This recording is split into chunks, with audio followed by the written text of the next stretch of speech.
রাজনীতির শেষ কথা হচ্ছে ক্ষমতা। আর ক্ষমতাকে কেন্দ্র করে নানান ধরনের ঘটনা গেল 11 মাস যাবৎ বাংলাদেশে ঘটছে। গুনে গুনে আর 2 দিন ঐতিহাসিক 5ই আগস্ট শেখ হাসিনা সরকারের পতনের দিন, আর ডক্টর মোহাম্মদ ইউনূস সরকারের ক্ষমতা গ্রহণের সম্ভবত 361 বা 62 জন পরিপূর্ণ হতে যাচ্ছে। তো এই ইস্যুতে একটা বড় ধরনের ঘোষণা আসবে, সেটা কোনটা? জুলাই ঘোষণাপত্র বা জুলাই সনদ। এই সনদ শুধু আমার আপনার পরীক্ষার সার্টিফিকেটের মতন অথবা চেয়ারম্যান সার্টিফিকেটের মতন কোনো সনদ নয়।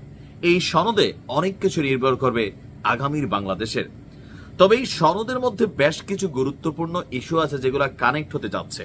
আর এই সনদটা ডক্টর মোহাম্মদ ইউনূসের ইন্টারিম সরকার থেকে রাজনৈতিক সরকারের হাতে গেলে কতদূর বাস্তবায়ন হবে সন্দেহ আছে খোদ এনসিপির বা এই জুলাই আন্দোলনের যারা যোদ্ধা বা প্রথম সারির নায়ক হিসাবে যাদেরকে আমরা চিনি, সেই নাহিদ ইসলাম থেকে অনেকেই সংশয় প্রকাশ করছেন এবং তারা বলছেন যে কোন রাজনৈতিক সরকারের হাতে গেলে এই জুলাই সনদ বা এখানে যে বিষয়গুলা কানেক্টেড হতে যাচ্ছে এগুলা বাস্তবায়ন হবে না।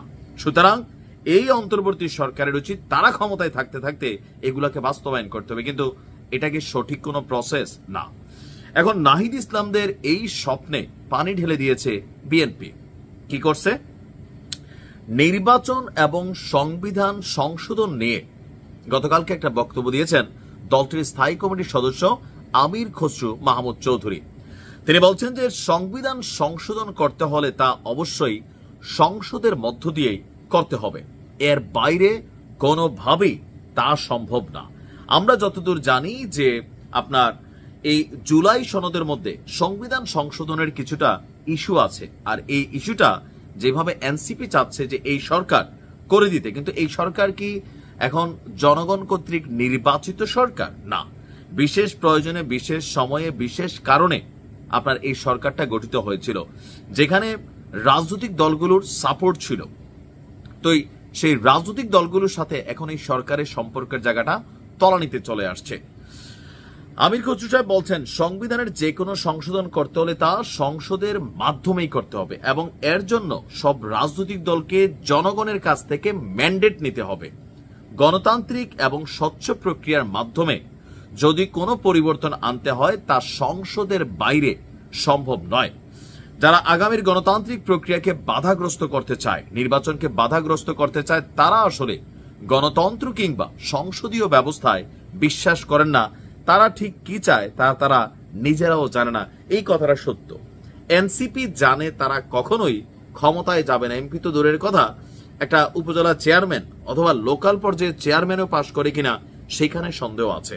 সো ক্ষমতায় বিএনপি যাবে এটা মোটামুটি চোখ বন্ধ করেই বলা যায়, কারণ বাংলাদেশের মানুষের রাজনৈতিক ভাইব হয়তো বিএনপি নয়তো আওয়ামী লীগ, এদের সাথে জোট বাইদা বাকি দলগুলো টিকে থাকতে পারে, কিন্তু স্বতন্ত্রভাবে একটা দল গিয়া ক্ষমতায় যাবে এটা এনসিপিও ভালো করে জানে যেটা বিএনপি। এখন বিএনপির প্রতি কি এনসিপির আস্থা আছে?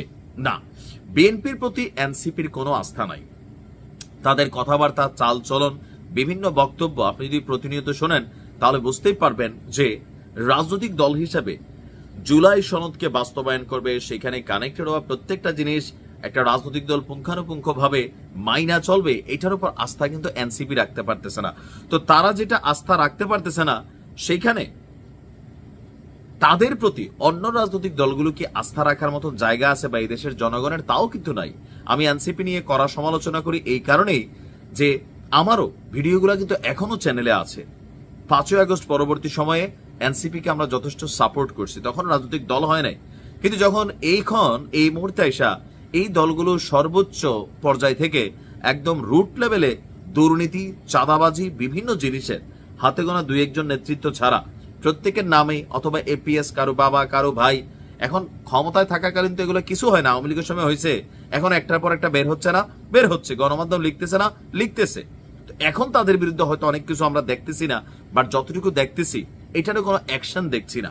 আর এগুলা দেখা অ্যাকশন হোক না হোক, জনগণের কাছে এনসিপির যে মূল্যায়ন ছিল সেটা কমে গেছে। তো এখন এনসিপি যে স্বপ্নটা দেখছে জুলাই সনদ নিয়া বা এটার বাস্তবায়নের যে প্রক্রিয়া, তারা ভাবছে যে আওয়ামী লীগ নিষিদ্ধের মতন হয়তো চাপ দিয়ে এটা করাই ফেলবে। আদৌ কিন্তু এটা সম্ভব হবে না। দিন শেষে নির্বাচনের মাধ্যমে সবকিছু হবে। সময় বলে দেবে। ভালো থাকুন।